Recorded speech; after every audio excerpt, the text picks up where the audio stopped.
Welcome to Trek Trav. I am Trav, and this is your review for Star Trek Lower Decks, Season 4, Episode 4, Something Borrowed, Something Green. Subscribe, like, and comment, and make sure to stick around. There will be spoilers, but we're talking about this week's episode.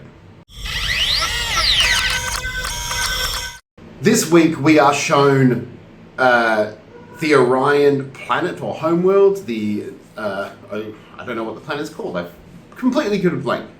Tendis is the central character of this episode. She's followed by Tavil, the new Vulcan character, and Mariner. And we also have another story with Rutherford and Boimler in their weird bromance.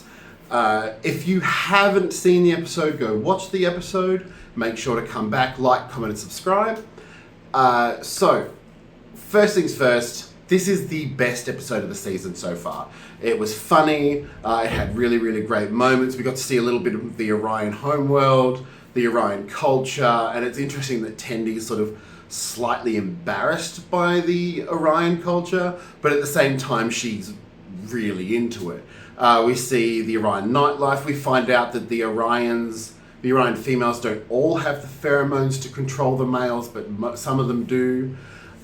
We find out that Tendis is highborn, very wealthy. She's in the top 5 conglomerations or pirate companies of the Orion planet. Her sister's getting married, and basically she gets invited to go to Orion. And then we're introduced to the story, which is basically hunting down her sister. We get introduced to a Orion nightclub, of which is just a lot of Orions dancing and kissing. And then a drinking game, which Tendis is weirdly good at. And then we get a sex joint, and then we get a scavenging yard. There's a really great joke with Mariner where they keep throwing knives in Tendis' direction, and it keeps hitting her in her shoulder here. And in the beginning I was like, oh, okay, that's where we're going to go. By the third time I was like, this is really funny. And she keeps getting hit by the knife, by blades from different people. We get to see like I don't know how to put it, the culture around Orions, and it's amazing to see how far they've come from the original series being slave women to Enterprise sort of playing on the fact that the women are actually in control of the planet. And this one tends to follow the Enterprise model of it. I like the way that Tendis points out that Starfleet likes to make things up because they don't want to believe that a captain and his crew can be taken over by 3 Orion women. Because of pheromones, and she sort of tries to play it off as a myth, but actually gets proven different. Some of them do have the pheromones. They're obviously referring to Captain Archer in Enterprise. I think it was in the 4th season where the Orions turn up and they all get seduced by the Orion slave women. Thankfully, we've moved a bit past that with Tendis. And I don't think we've really had a Tendis-focused character. I am enjoying the new dynamic of putting Tendis and Mariner together, and Tendis, or I'll remember her name eventually. Putting the 3 girl characters together, and Rutherford and Boimler. Rutherford and Boimler are sharing quarters, are getting along really well, and then they both go to water a bonsai plant, and then they have an argument because both of them want to do it. And they sort out their argument by going on the holodeck and pretending to be Mark Twain, and they both dress as Mark Twain and put on the accent, and they talk really wacky. And it's a nice play on sort of conflict management, and like to them sitting going, I believe we decided I would be Twain. It's a really funny sort of interplay between them, and they sort out their problems that way. The Cerritos comes across a ship who wants to scan Nebula. They both are arguing over who's going to scan it first before it phase shifts out of existence.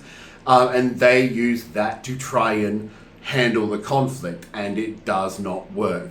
The alien involved, I don't know what species they are, but he starts trying to talk Southern, but obviously he doesn't talk Southern on Earth, he talks Southern on his planet, and that is pointed out. The captain, which I find funny, Captain Freeman just goes, why did I ever even let you convince me of this? And to be fair, it does seem like a really odd thing to convince her of. And we find out that Boimler and Rutherford got banned from using the Mark Twain hologram, and it's really funny because I think the last bit of the episode is them pretending to be Beethoven, I think it is, and they're talking in very English accents and playing music, and it's their new conflict resolution thing. We are shown an Orion ship being attacked by the same vessel from, I think it was episodes 1 and episodes 2. It gets obliterated, and the weapon seems stronger this time. It completely pulverizes the ship. There's nothing left of it. It sort of kills the crew members. Actually, it's not an Orion ship. It's just a pirate ship. And we don't really learn anything about it. We know that Captain Freeman's aware because she goes, "Oh, we're trying to make friends." Oh no, it must be an Orion ship. I'm a bit confused. Because she goes, "Oh, they lost an Orion ship. We're trying to be friendly with the Orions."